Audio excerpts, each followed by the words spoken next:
It was nighttime, and I had just experienced an unexpected and intense encounter with a man I barely knew. I'm not a shallow woman. I did it because I was broken inside. My boyfriend, who I had been dating for 3 years, left me to move to England with a rich woman.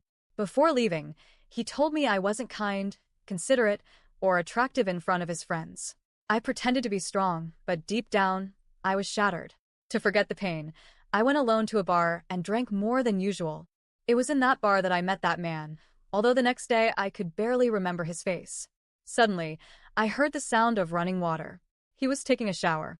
I opened my eyes slowly and realized I was in a luxurious hotel room. The morning sunlight lit up the sheets, and my shoes were scattered on the floor. I adjusted the sheets and noticed my body was a bit sore, maybe from the intensity of the previous night. When I tried to move, I felt a slight discomfort.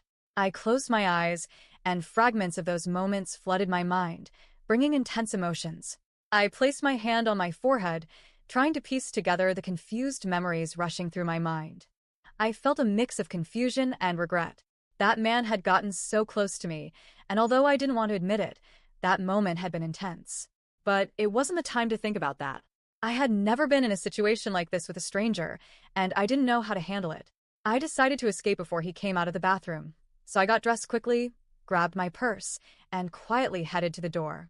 However, before I could leave, the bathroom door opened, and a stunningly attractive man appeared. He had thick, golden hair and a face that could captivate anyone. Through the slightly open bathrobe, I could see his athletic build. My heart started racing, and my emotions spiraled out of control. This man was way more handsome than my ex. Suddenly, memories from the night before flooded my mind. His passionate embraces, his intense kisses. Just thinking about it made my cheeks flush. I shook my head, trying to push those thoughts away, but I couldn't calm down. In contrast to my nervousness, he seemed completely calm. When I looked up, I noticed he was staring at me from head to toe, as if evaluating me. I saw the corner of his mouth curl into an expression of disdain. Why was he looking at me like that? The man walked over to the bed and grabbed his wallet. Inside was a thick wad of bills. What did that mean? Was he trying to pay me for what happened between us? He was treating me like I was just some... I felt deeply offended and decided to hit back. Without thinking twice, I pulled out the $150 I had in my purse and threw it on the bed. Before he could give me his money, I crossed my arms and, with fake calm, said, "Even though you're handsome, last night wasn't as memorable as you think. This is what you're worth to me." I said it so he wouldn't realize I didn't have much money. "What did you say?" he asked, his voice full of anger. There was no turning back. No matter how embarrassed I was, I had to keep my composure. To make my performance more convincing, I walked up to him and gave him a few pats on the shoulder. "Maybe you should improve a bit," I said seriously. "Once you've got more experience, you'll be able to charge more." After that, I turned around and walked out of the room as fast as I could. As I ran, I heard the man cursing loudly. I had clearly made him furious. I didn't dare stop and only walked faster. If he tried to stop me, I knew I wouldn't be able to resist. Fortunately, he didn't follow me. When I left the hotel, I was still trembling with nerves. I placed my hand on my chest, grateful for getting away so quickly. I didn't want anything to do with that man ever again. I didn't know his name or where he lived, and that gave me some peace of mind. After breakfast, I decided to go to the office. On the way, I got a call from my mother. "Carla, sweetheart, today is your Uncle Marcos's 60th birthday. We're celebrating it with a dinner at the hotel with Rafael. You have to come." "No, Mom, I don't want to go," I replied. I knew if I went, I'd have to see my father and my stepmother. And even though I was an adult, I still couldn't forgive my father for betraying me and my mother. "Your Uncle Marcos and Aunt Paula have always been so good to you," my mom insisted. "They were the ones who asked me to invite you." I knew my uncles had always supported me. When my father left us, I was under 10 years old. Without them, life for my mother and me would have been much harder. After thinking for a moment, I said, "Fine, I'll go." "Please don't cause any problems when you see your father," my mother pleaded. "Don't worry. Neither of us will make a scene," I assured her. Before hanging up, I remembered how my mother had knelt in front of my father, begging him not to leave us. She was willing to tolerate his cheating just so we could have a home. But my father wasn't satisfied with that. In the end, he not only divorced my mother, but also took all our money, leaving us with not a single cent and no place to live. Since then, Only my mother and I knew how much we had suffered. When I got to the office, I tried to push those bitter memories aside. I arrived just in time. I headed to my desk, where my coworker Diana walked up to me with a smile. "Hey, honey," she greeted. "Didn't you break up with your boyfriend? You look kind of sad." Diana and I had always had a good relationship, and I knew she didn't mean it in a bad way. "Last night, I spent $150 on someone to keep me company and heal my broken heart," I said. "Only that much?" Diana pursed her lips. "A man that cheap can't be very good." I knew she wasn't serious. We always joked like that, and anyone listening would think we were super liberal. But in reality, we were quite conservative. Even if I had told her I slept with someone, she'd assume I was joking. I decided not to explain any further, and just laughed. "By the way," Diana said, changing the subject, "I just heard the company has a new boss." "I'm just an assistant," I replied. "I don't care who the new boss is."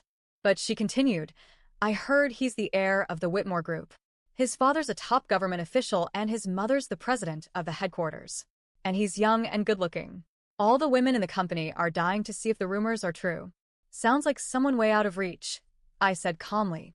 "I doubt any of us could even get close."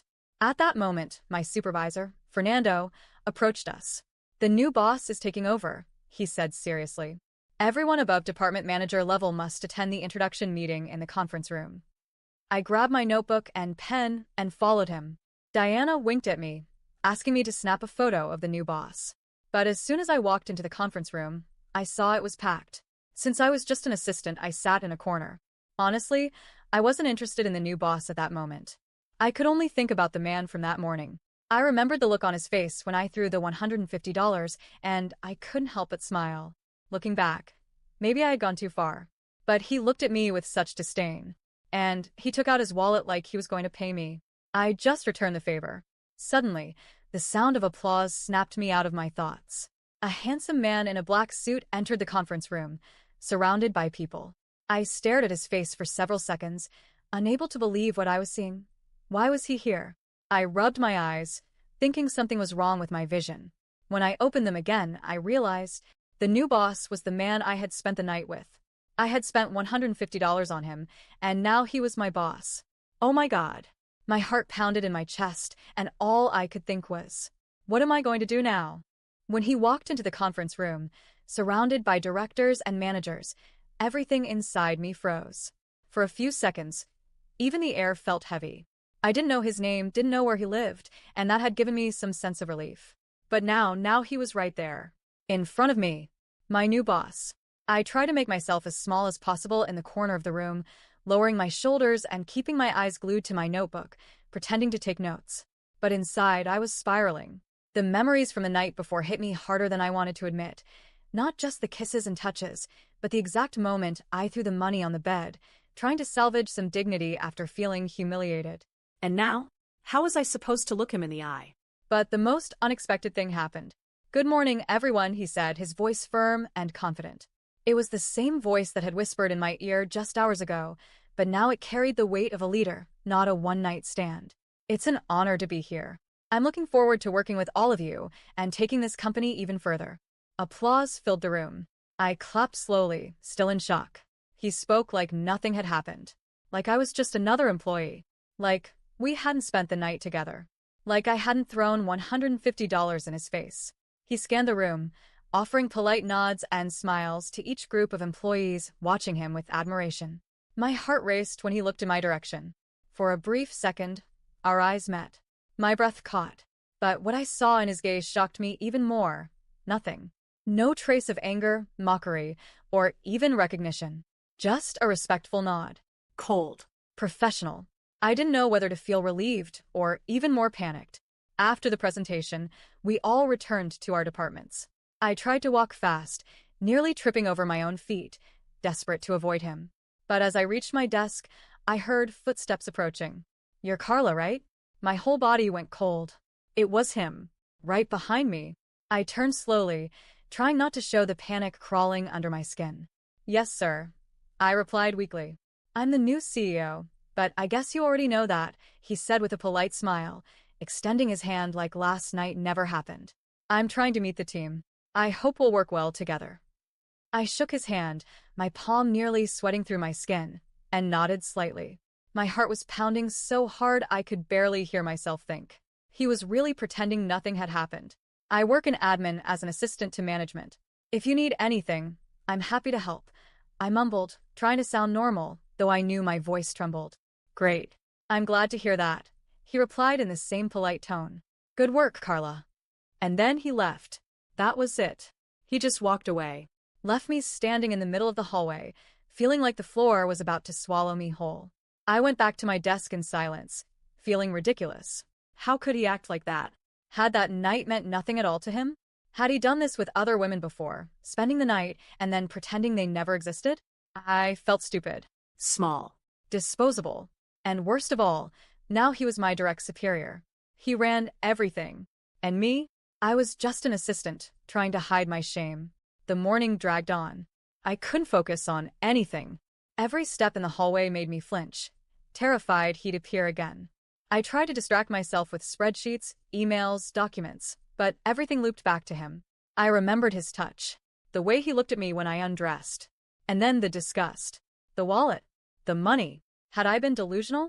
Did I really believe, even for a second, that that night meant something?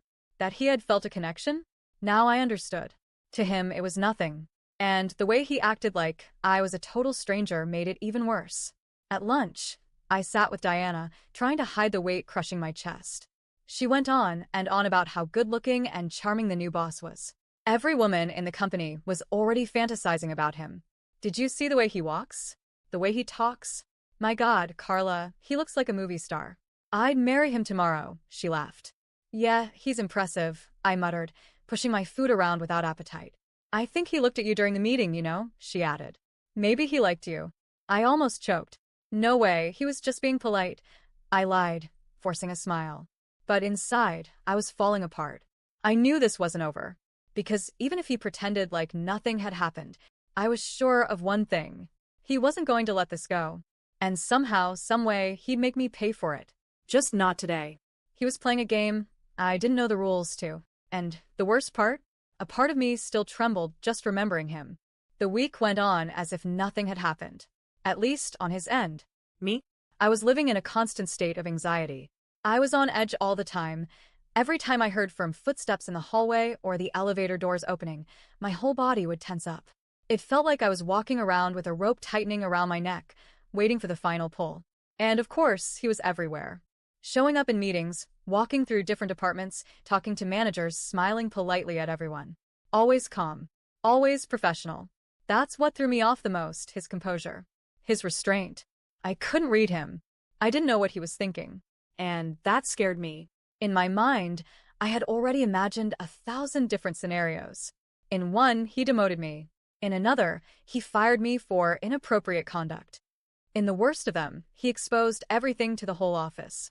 Even if he was pretending that I didn't exist, I couldn't shake the feeling that at any moment, I'd be stabbed in the back. So, when the executive assistant approached my desk with a slight smile and said, "He'd like to see you in his office. Right now." I froze. Me? I asked, trying to keep my voice steady. Yes, Carla. He specifically asked for you. It felt like a death sentence. I took a deep breath, closed my file without saving it, and walked down the hallway like someone heading to an execution. I knocked on the door lightly, holding my breath. Come in, he said from inside, his voice calm, and still unsettling for all the wrong reasons. I pushed the door open and stepped inside. He was sitting at his desk, flipping through some documents, his sleeves rolled up neatly to his elbows. He didn't even look up right away, just gestured toward the chair in front of him. Please sit. I obeyed in silence, my hands clenched tightly in my lap, eyes fixed on some random spot on the desk. My stomach was a knot of nerves. Finally, he lifted his gaze and looked at me. His face was serious, but not cold. Carla, I wanted to speak to you. Just the two of us. I nodded but said nothing. I've noticed you've been uncomfortable since that day. And I understand, he said, his tone surprisingly gentle. But I think it would be unfair of me not to clear things up. That caught me off guard. The last thing I expected was for him to acknowledge what had happened. About that night, he continued, and for the first time, I saw a flicker of uncertainty in his expression. I was alone at that bar. I'd had a terrible day. Personal stuff. I just wanted to forget my life for a while. And then I saw you. You were beautiful, but your eyes, you looked so sad. Like you were carrying the weight of the world. My cheeks burned. I sat frozen, unsure whether this was a trap or something else. I approached you because I genuinely just wanted to talk to someone. I wasn't expecting anything to happen. You were kind. We talked for hours. We drank. We laughed. And things happened. But he paused, meeting my eyes directly. At no point did I want to disrespect you. I never intended to treat you like you were less. The image of his wallet, the wad of bills, flashed in my head like a warning sign. He noticed the shift in my expression and added, I wasn't offering you money. I swear. That was to pay for the hotel. I was going to check out first and wanted everything covered so you wouldn't have to deal with anything. It wasn't what you thought. I didn't even realize how you'd taken it until you threw the money at me and stormed out. I swallowed hard. For the first time since that morning, I started to think maybe I had misunderstood everything. I was stunned, he continued. You left so fast, looked so hurt. I thought the best thing to do was respect your reaction and stay away. He was slowly dismantling the wall I had built up in my mind. I wasn't sure if I should feel relieved or ashamed. I had no idea you worked here. When I saw you at the meeting, I was just as surprised as you were. But Carla, his voice grew firmer. I have no intention of hurting you. Not professionally, not personally. I don't want you to feel uncomfortable here. And I definitely don't want revenge or to humiliate you. I looked down, my throat tight. I never imagined he'd be this direct. Or this sincere. I'm sorry, I whispered. I thought you were disgusted with me. That you saw me as someone cheap. I was so embarrassed. I thought you were going to retaliate or try to make me pay for reacting the way I did. He let out a quiet sigh and leaned forward a bit. I get it. Really? And I don't blame you for thinking that. But now you know it wasn't like that. I want us to be able to work together with respect. Without tension. And, if possible, without resentment. I nodded slowly, still stunned by how different this conversation was from the nightmare scenarios I had played out in my head. He wasn't just being kind, he was being honest. Open. I won't bring this up again unless you want to, he added. This is the last time I mention that night. You have every right to move on however you choose. Thank you for saying all that, I said softly. And I'm sorry again for how I reacted. He gave a faint smile, and it wasn't smug or cold. It was calm, genuine. It's okay, Carla. Sometimes, all we need is to understand each other's side. Have a good afternoon. You too, sir, I said, standing up. When I walked out of his office, the hallway didn't feel as suffocating anymore. I was still confused, still scared, but something inside me had shifted. Maybe he wasn't the monster I had built in my mind. And maybe, just maybe, the real problem was everything I still hadn't forgiven in myself. After that conversation in his office, things began to change. Not just between us, but inside me. At first, it was subtle. He looked at me differently. Or maybe, I was just allowing myself to see him differently. I kept telling myself it was nothing, that he was only being polite to avoid workplace tension. But the truth? The truth was Messier. He'd stop by my desk more often.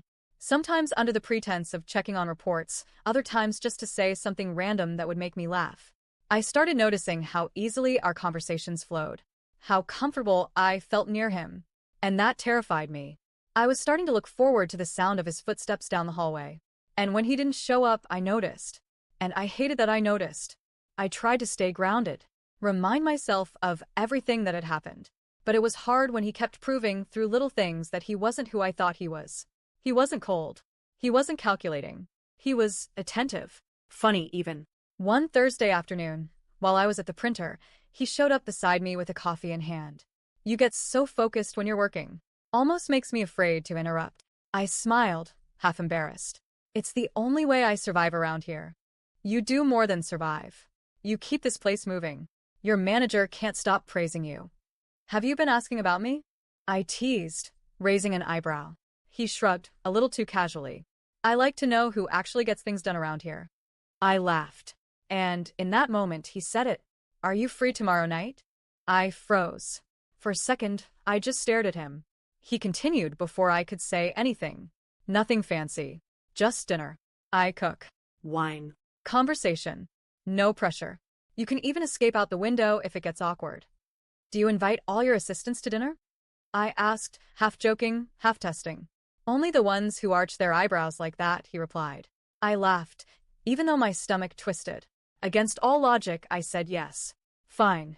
But if the food's bad, I'm telling everyone in the building. Deal. Friday night, I showed up to his apartment more nervous than I wanted to admit. He answered the door in an apron, sleeves rolled up, kitchen full of amazing smells. He looked domestic. Real. Nothing like the image of the CEO I had built in my head. Dinner was surprisingly perfect. We laughed, talked about books, movies, childhood stuff. He told me how he hated formal galas and always felt like he was pretending to be someone else. I told him how I hated being called strong like it was a compliment, when in reality, it just meant no one ever checked to see if I was okay. He listened. No interruptions. No judgment. He didn't try to kiss me. He just held my hand across the table. That simple gesture did more to shake me than any night of passion ever could. And then it hit me, like a punch to the stomach. The dinner. Not this one, but the one tomorrow. The one I'd agreed to for my Uncle Marcos's birthday. The one I couldn't get out of. I pulled my hand back instinctively. He noticed. What's wrong? I shook my head quickly. Nothing. Just remembered something I have to do. Something bad? I sighed and set my wine glass down. A family dinner. My uncle's turning 60. My mom begged me to go. That doesn't sound so bad. It does when you know my family, I said, trying to laugh it off. My dad will be there. And his wife. His face changed slightly, just enough to let me know he was listening closely. I looked away and added. He left us when I was a kid. Took everything. My mom and I had nothing. No money, no home. He didn't care. And now he walks around smiling like he's some devoted father. He didn't say anything. He just waited, letting me speak. My uncles, Paula and Marcos, were the only ones who really helped us. They insisted I come. So I'm going. But I hate it. I hate pretending everything's okay. He took a breath and leaned in just a bit. You're stronger than you think. Not really, I whispered. Yes, really. You're going, even though you don't want to. That says a lot. It wasn't just what he said. It was how he said it. I felt seen. Heard. Understood. And that scared me more than anything. He didn't pressure me to stay. Just walked me to the door and gave me a hug. A slow, soft hug. No ulterior motive. Just warmth. But inside me, a storm had started. Because I was beginning to fall for him. Really fall. And tomorrow, I'd have to face the part of my past I'd tried so hard to bury. I didn't know if this thing between us would survive it. I wasn't even sure I would. The next morning, I woke up with that all too familiar weight in my chest. Today was the day of the family dinner. The one I had promised my mom I'd attend. The one I dreaded since the moment she called. I kept telling myself I was fine, that I was prepared. But every time I thought about walking into that hotel ballroom and seeing him, my father, playing the role of the perfect dad, I felt like I was being dragged into a nightmare I never fully woke up from. I tried to distract myself, pacing around the apartment, switching outfits 3 times, curling and then straightening my hair again. Nothing helped. Then my phone lit up with a voice message from him. Voice message. Hey, Carla. I've been thinking about it all night and I don't want you to go alone. If you'll let me, I'd like to go with you. No labels, no pressure. You don't even have to introduce me as anything more than a friend. But I want to support you. If you need to leave early, we leave. I'll be with you, whatever you need. I stared at the screen for a long moment, my heart racing. No one had ever offered to stand beside me like that. Not like this. No guilt, no control, no expectation. Just support. I replied. I'd really like that. Pick me up at 7. His answer came back quickly, a smiling emoji and a simple, I'll be there. When he arrived, I was already dressed. Nothing too flashy, a simple dress, subtle makeup, but the tension in my shoulders was impossible to hide. He looked at me for a second, really looked at me, and said, You look beautiful. I gave him a small smile. It wasn't vanity, I felt it was relief. Gratitude. Let's go, I said softly. The dinner was held at an elegant hotel ballroom. Everything looked perfect. Polished. Pretentious. Too many people acting too impressed with themselves. But none of it bothered me as much as him, my father. He was smiling and chatting like he hadn't blown our lives to pieces. Like he hadn't abandoned my mother and me without a cent. And my stepmother? Dressed like royalty, greeting everyone as if she had been born into the family. But then I glanced to my side, and he was there. Calm. Steady. He met my eyes and gave me a slight nod. A silent I've got you. My Aunt Paula and Uncle Marcos came to greet me with open arms, just like they always had. The only real affection I ever knew in that family. And when they saw him beside me, their curiosity was obvious, but not judgmental. "And this is?" my aunt asked, raising an eyebrow with a half smile. "A friend," I said quickly. He extended his hand, polite and composed. "It's a pleasure. I just came to keep Carla company. I know how important this night is." My uncle gave him a firm handshake and chuckled. Good. "I'm glad she's not going through it alone. She's got this habit of trying to carry the world by herself. It's exhausting." I nodded, feeling my throat tighten. My uncles always understood more than I gave them credit for. Throughout the evening, he stayed by my side. When my father tried to approach me, flashing his fake little smile, he subtly stepped between us, not aggressive, but firm. Just enough to set a boundary. Just enough to let me breathe. He didn't speak for me. He didn't take control. He just stood with me. When the dinner ended, we left before things could get uncomfortable. As we walked to the car, we stayed silent for a while. Once we got in and closed the doors, he turned to me. "Can I ask you something?" "Sure," I said, already knowing where this was going. "That night at the bar. Why were you there alone?" I looked out the window for a moment, then closed my eyes and exhaled. Because my ex dumped me in the most humiliating way possible. 3 years together, and he ended it over text. Said he was moving to England with some rich woman. Said I wasn't interesting enough. That I wasn't the type people liked. That his friends pitted him for dating me. I laughed bitterly. I felt like trash. So I went to the bar alone. I didn't know what else to do with all that pain. There was a pause. And then, to my surprise, he said, "Is her name Lorena?" I blinked, turned toward him, stunned. How do you know that?" He gave a small, dry laugh. "I know her. Very well, actually. My dad nearly lost everything because of her. She targets wealthy men. Makes them feel invincible. Then, once she's sucked everything out of them, money, influence, even reputation, she moves on to the next one." I sat there, stunned. "You're telling me she's going to leave him too?" "She already is. He probably hasn't figured it out yet, but I'd bet anything she's already meeting someone else. That's her pattern. Always." I shook my head, trying to process it all. But he wasn't finished. "I have an idea. If you want, we can make sure your ex knows exactly what he gave up. Not just knows, feels it, but only if you want it." My heart thudded in my chest. It wasn't about revenge. It wasn't even about him anymore. It was about me. About taking back the power I let others take for so long. I looked at him, his calm, serious face, and I knew. He wasn't playing games. He wasn't offering petty payback. He was offering me a chance to reclaim my story. "I want to hear it," I said softly. He smiled. "Then let's talk." And in that moment, for the first time in years, I wanted something real with someone. Not because I needed saving, but because for once, someone chose to stand beside me. In the days that followed, I couldn't stop thinking about his words. "I have an idea. If you want, we can make him realize what he lost." At first, I hesitated. It sounded childish, like something a bitter ex would do just to stir up more drama. But the more I remembered the things my ex had said, the coldness, the cruelty, the way he dumped me like I was nothing, the more I realized he had walked away without ever facing the consequences. And me? I was left shattered. So yes. I wanted him to feel it, not out of hate or spite, but because he needed to know that he hadn't broken me, that I got back up, that I was worth something. "What's the plan?" I asked, sitting beside him in his apartment one evening. He smiled slightly and said, "Lorena is obsessed with her image. She thrives on appearances. If she finds out he's only with her for her money, she'll walk away in a heartbeat. And how would she find out?" He pulled out his phone and showed me pictures, interviews, event footage. She was definitely someone who moved in social circles, cared deeply about status. "We won't need a public scandal. Just a quiet truth, delivered directly. A message. A recording." I paused. I actually still have one. A voice note from when he told me that at least now he'd have a real luxury lifestyle. He said being with her was an upgrade, financially speaking. He nodded, satisfied. "Perfect. Let me handle the rest." Within 48 hours, he created a fake account. Nothing too obvious. It looked like a mutual friend from her circle. The message was polite, simple. Just a heads up. Then came the recording. Edited to sound clear, real, undeniable. And then silence. 3 days later, my ex messaged me.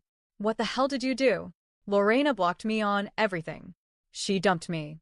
Said someone sent her a recording. Said I'm a gold digger. Was that you? I stared at the screen for a while, then typed. I just showed her who you really are. He tried calling. Twice. I didn't answer. 2 days after that, he showed up at the entrance of my building. He looked awful. Pale. Disheveled.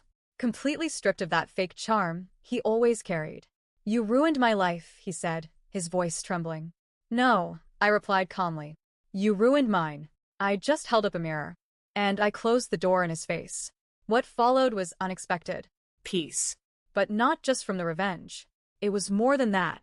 I started seeing my boss, this man who had stood by me quietly all along with new eyes. Not because of what he had done to my ex, but because of what he had done for me. He never pushed. He never rushed me. He respected every silence, every scar. He made space for me to just be. And in that space, I began to heal. One evening, we were doing something simple, washing dishes together after dinner, when he looked at me with that calm, steady gaze and said, "Can I ask you something?" As long as it's not about who's doing the floors next, I joked. He laughed softly. I want to be with you. Officially. No secrets. No confusion. I want you to be my girlfriend, Carla. I froze for a second, not from fear, but from something even deeper. Hope.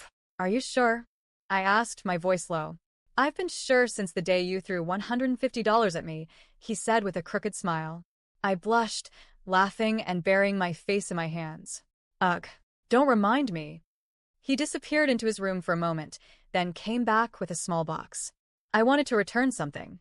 Inside the box were $150, perfectly folded, and a small handwritten note. You're worth far more than this. But still, I owe you this back. I couldn't help it. I laughed and then I got a little choked up, because it wasn't about the money. It was about what it meant. I'll take the dollars, I said with a smile. And I'll be your girlfriend. He pulled me into a hug, and for the first time in a long time there was no fear.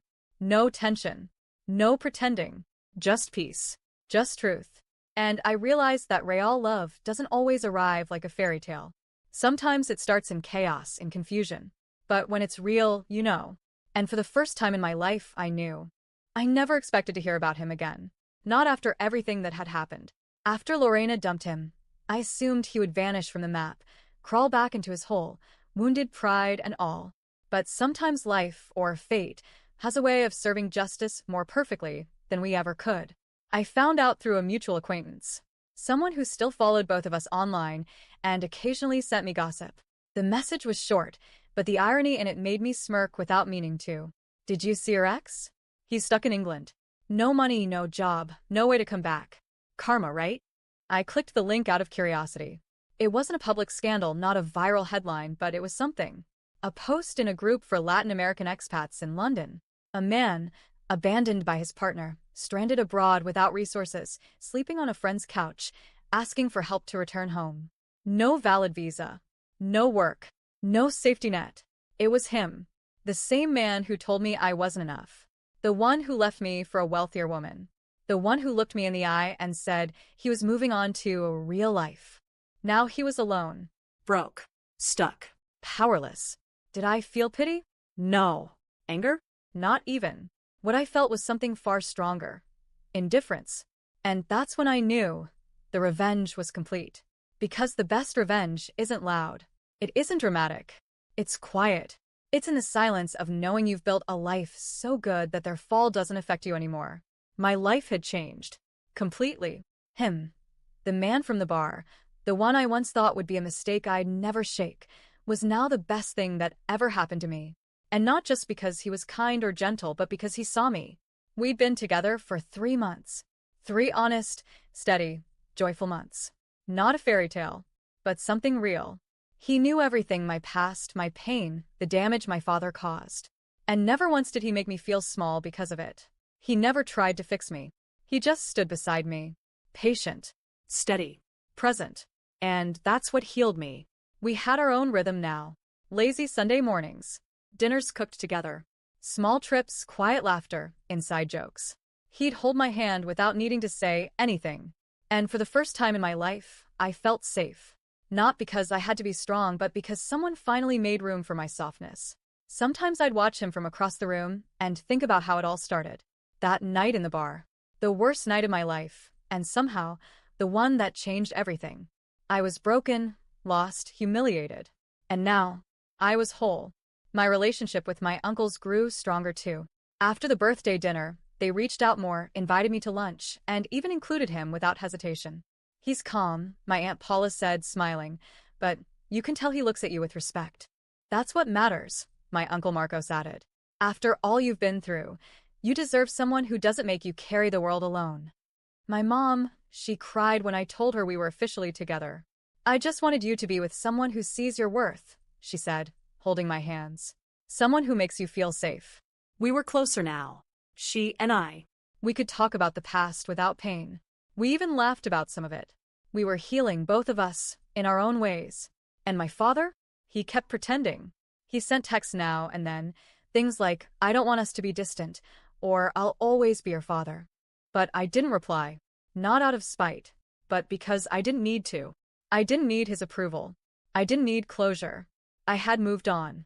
One night, we were sitting on his balcony, sharing a cheap bottle of wine and a blanket, the city lights sparkling in the distance. He looked at me and said, Do you ever think that maybe that night at the bar was exactly what needed to happen? I smiled. I think about that all the time. I went to the darkest place in my life and somehow found light. He squeezed my hand gently, kissed my forehead, and then whispered, All thanks to one bad night and $150. I laughed. The worst $150 I ever threw away and the best I ever got back. You're worth millions, he said, looking at me the same way he always did, like I mattered. And in that quiet moment, without a grand gesture or dramatic ending, I realized something simple but powerful. I survived. I rebuilt. And I was finally living. Not perfectly, but fully. Loved. Safe. And free.